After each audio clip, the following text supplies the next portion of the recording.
Hi, I'm Dr. Stephanie Jacobs, equipping us and our relationships to keep moving forward. So come and journey with me, and along the way, stick these tools in your back pocket.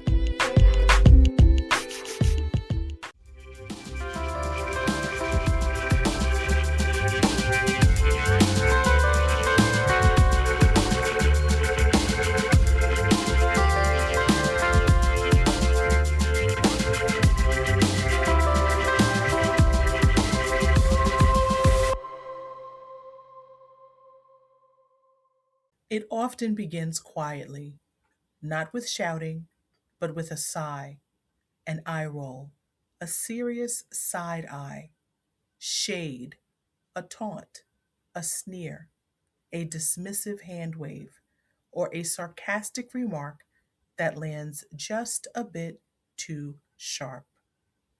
Over time, beneath those small gestures, something deeper and corrosive brews.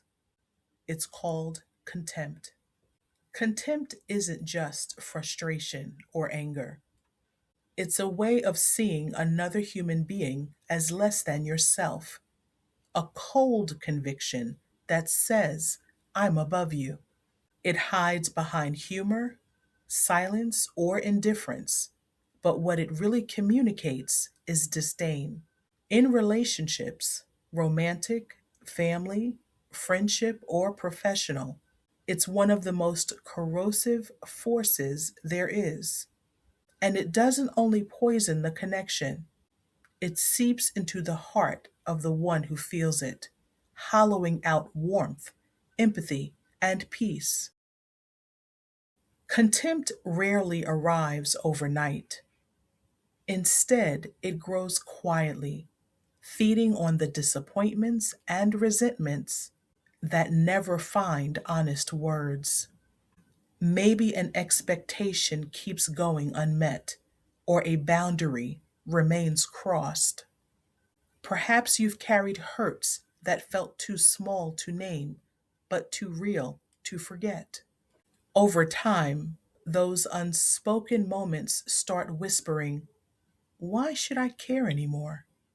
Soon, what began as disappointment hardens into distance. The other person stops appearing like a whole, vulnerable human being and begins to feel like a problem to manage, a character flaw to judge. That's when contempt takes hold, when we stop hoping for repair and start protecting our sense of pride, superiority, or moral high ground instead. To the one on the receiving end, contempt wounds deeply. It signals rejection at a core level. You're not safe here. You don't matter. Over time, that message can quietly erode self esteem and trust, replacing connection with feelings of worthlessness, shame, and fear. Yet contempt harms the giver too. Living with contempt narrows the spirit. It numbs tenderness and makes kindness feel unnatural. Many who stay in contempt may feel strangely hollow, aware that something in them is changing for the worse or closing off, even as they justify why it feels deserved. What begins as moral superiority often ends in emotional loneliness.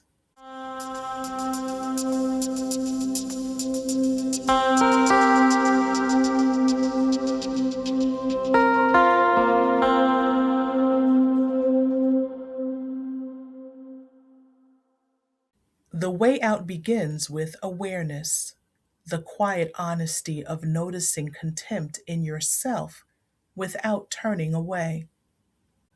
You hear the sharpness in your tone, catch yourself rolling your eyes, or realize your thoughts about the other person drip with dismissal. That moment of awareness, as painful as it is, it's an opening.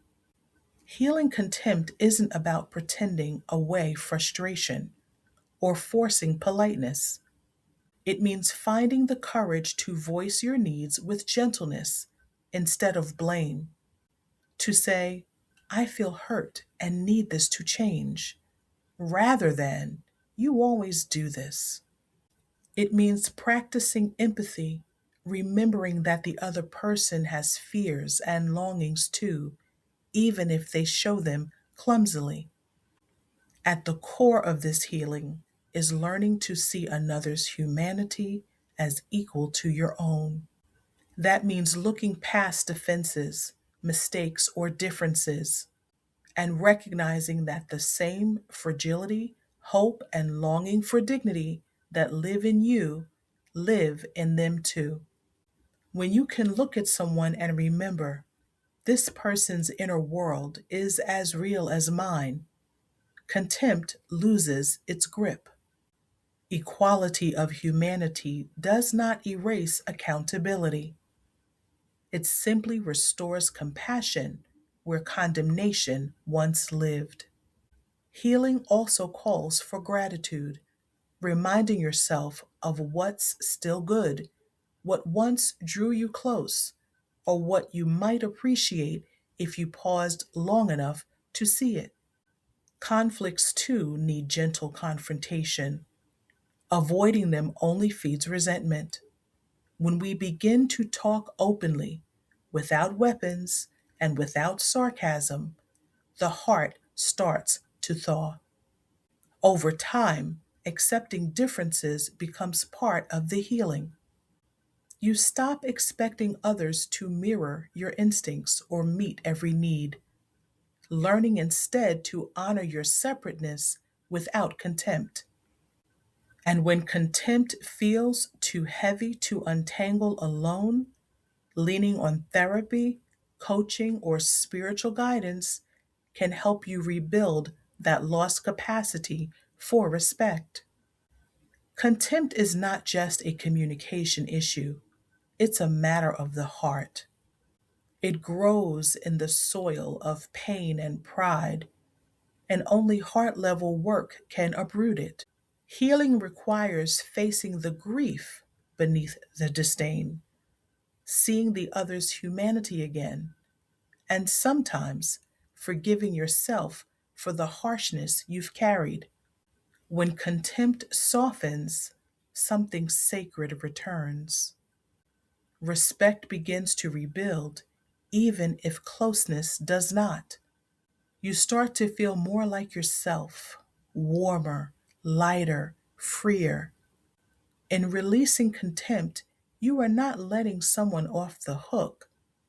Instead, you're choosing to stop living with the weight of bitterness.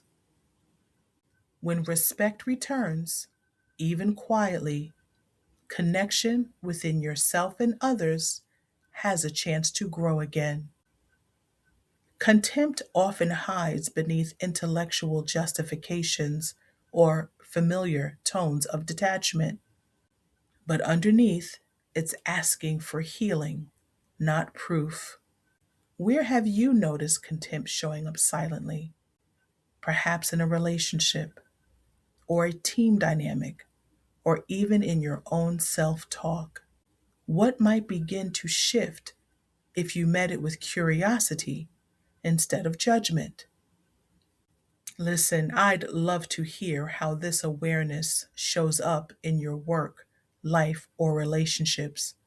So share your reflections in the comments below. I can't wait to read them.